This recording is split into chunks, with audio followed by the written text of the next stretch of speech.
So guys, yun yung laundry ko. Ito yung mga gamit ko dito. Ito yung washing machine. Ayan, 24 kilos yan. Tapos ito naman yung dryer. Laki no. So yun yung laundry. Dito ko sila nilalabhan. Tapos pag nalabhan ko na sila, kagabi naglaba ko, sayang hindi ko na-videoan. Tapos dito ko naman sinasampay. Diba ang dami? Dami yan.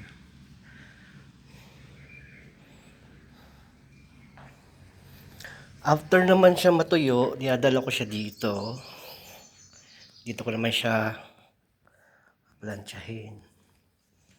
So pag kakarga tayo ng tubig, mainit pa.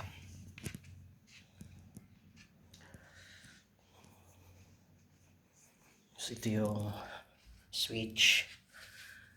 Tapos ito naman yung switch ulit. Ito naman yung iron ko. Mabigat. Mostly guys talaga ang tinatrabaho ko is yung nilalabhan ko yung mga linen kasi company ko is para siyang apartment. So ito lang yung laundry shop ko. Yan.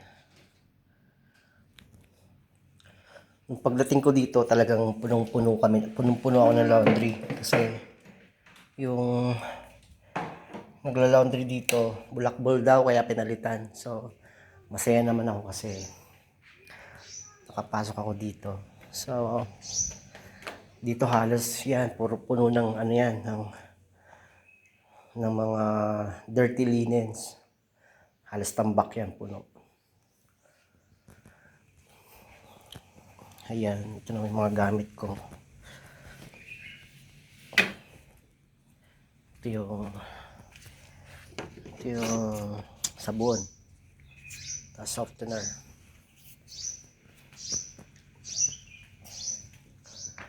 So, ayan lang guys.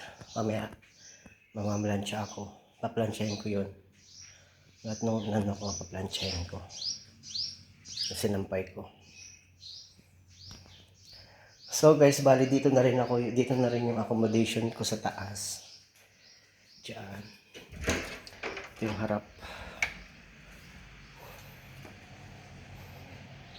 Ito yung bike ko. Ayan. Ito yung bike ko.